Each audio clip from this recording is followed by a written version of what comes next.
tout le monde, on est aujourd'hui dans le cadre du Buzz Auto avec le journal Accès chez Rive-Nord Chrysler pour parler d'un modèle qu'on connaît bien.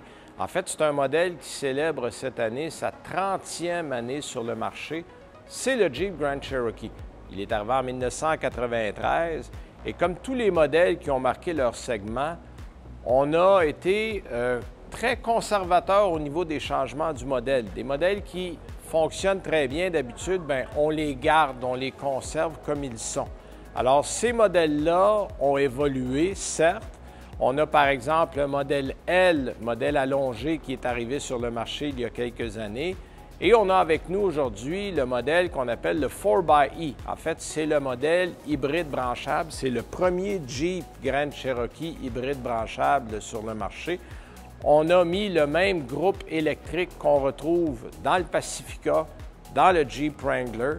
Donc, c'est la combinaison d'un moteur 4 cylindres 2 litres turbo. Et ensemble, le moteur essence et électrique font 375 chevaux et 470 livres-pieds de couple. C'est associé à une boîte, évidemment, automatique à 8 rapports et 4 roues motrices parce qu'on est chez Jeep. On a plusieurs versions, même dans la version 4xe, on a une version de base, on a une version Trailhawk, donc évidemment pour les gens qui aiment les sentiers hors route, une version Overland, une version Summit et un Summit Reserve. Et ce qu'on a avec nous, c'est une version 30e anniversaire, parce qu'évidemment, je l'ai dit tantôt, on célèbre cet anniversaire-là cette année.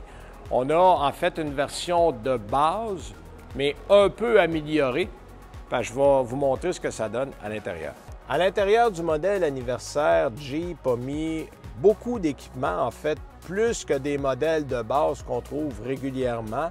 Bon, ce n'est pas un modèle Summit ou un Summit Reserve, c'est un modèle de base pour lequel on a amélioré l'équipement, disons-le comme ça. On retrouve par exemple, au lieu de l'écran de base, l'écran de 11,25 pouces. C'est le Uconnect 5, le dernier système qu'on retrouve du côté de chez Stellantis, et c'est très bien fait parce on peut séparer l'écran pour avoir deux fonctions différentes. Les menus se retrouvent sous l'écran.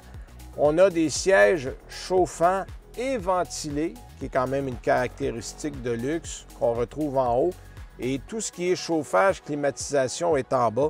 Et il y a des boutons, boutons pour changer les postes, les boutons pour le volume. Donc, on garde des fonctions faciles à comprendre et à retrouver.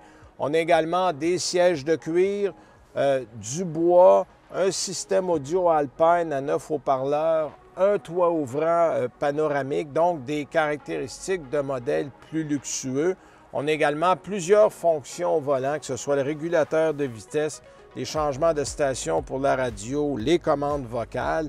Et évidemment, comme on est chez Jeep, on a plusieurs modes de conduite pour la roche, la neige, la boue, la conduite. Il y a un mode automatique et même un mode sport. On a un système 4 roues motrices avec une gamme basse, donc un lot, comme on les appelle. Et on a même des fonctions de retenue du modèle en descente. Donc, si vous avez à descendre une côte à pic, vous pesez simplement sur le bouton ici et le véhicule va descendre la côte toute seule sans que vous ayez à toucher au frein. Donc, des caractéristiques qu'on retrouve dans les modèles plus haut de gamme. Il y a même un écran pour le passager à l'avant. On a également, on parlait tantôt d'autonomie, on annonce à peu près 42 km d'autonomie avec la batterie. Vous allez peut-être faire 50 si vous êtes chanceux. En ce qui concerne la consommation, on va se tenir autour de 10.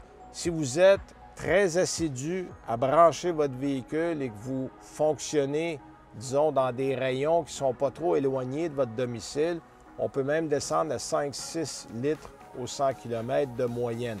En ce qui concerne les prix, la gamme régulière des Grand Cherokee 4xe, on commence autour de 73 000 $ et les modèles Summit Reserve vont autour de 82 000 $, 83 000 $. Ce modèle-là est quelque part dans le milieu, puis ça sera que cette année, évidemment, parce que c'est un modèle 30e anniversaire.